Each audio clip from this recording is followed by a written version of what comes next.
Hi, I'm Josan Callender, the author of the Happy Little Garbage Truck picture book and consultant to teachers and parents with its educational system. I've taught in the field of special education for 27 plus years, and I'm happy to offer these conversations to build a better understanding of what we can do to help our children with special needs grow positively in mind, body, and spirit, which all improves their self esteem.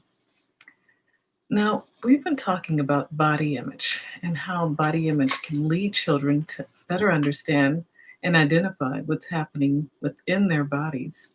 And we found out that interoception, which is a sense understanding how we're feeling inside, is really the one thing that can help a child self regulate. Now, it really plays a huge part in self regulation because a child sometimes doesn't even know what's hurting them and cannot articulate how what's going on inside. You might ask them, where does it hurt? And they really can't tell you. Well, some of this stems back to that body image. And when I had children, even into the second grade, I asked them just to draw themselves. And I'd sometimes get the potato head person, which is like a circle with appendages sticking out of their head, because a lot of children, especially those who don't have really great self image, know that they think and the body is basically something that comes out of what their head is because they're thinking that this is where all of the action is. And then as they progress, they may draw a stick person.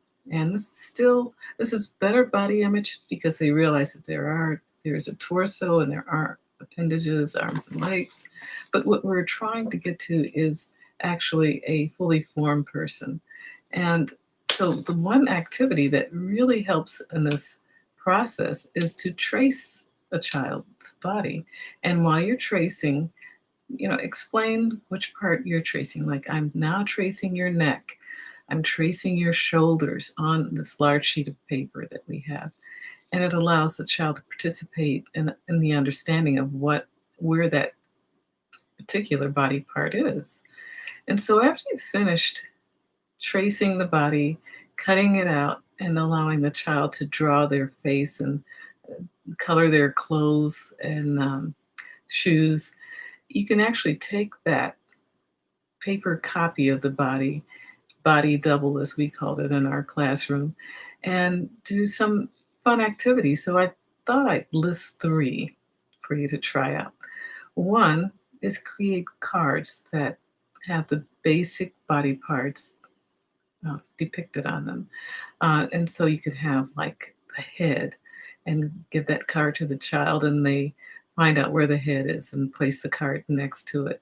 And, go on with the hands, feet, arms, legs, shoulders, neck, torso, and get the picture. So the words that you're using become more familiar with the child because they're able to place and match that word with that part of the body. And you might even draw a little picture of what that part looks like and an arrow to it, to the part of the body that the word describes for those that are reading as well, because this actually builds vocabulary too. So they'll see the word, they'll know what part of the body it is, and able to match that part of the body with the word card. A second activity is one that I found in this website called He's Extraordinary. And it's the person points to that body and asks, what can they wiggle that part of the body? So you point to the traced paper body double and say, can you wiggle your head? And the child shows that part of the body by moving it on their body. And it connects that two-dimensional drawing to what they know is what they own, their own body. And it builds that ownership. And another activity that I thought, which was really great, that leads into more interoception skills, is to ask the child to flex or tense a part of their body. And this could be something as simple as asking a child to make a fist, and you're pointing to the hand, and they make a fist. And he says, okay, now relax your hand. And they open their hand up.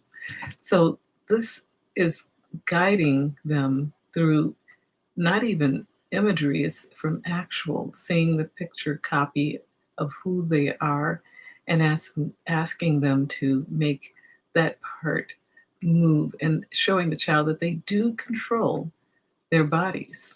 And we're going into self regulation from that point. So until next time, we'll continue to talk a little bit more about interoception because, as I said, it's like so many things that come from that spin off from a child having a really wonderful sense of interoception that really dovetails into behavior and self-regulation.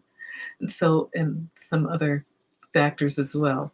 But until next time, I will see you, and tomorrow we'll explore a little bit more deeply in our field of the hidden senses and the eighth hidden sense, interoception.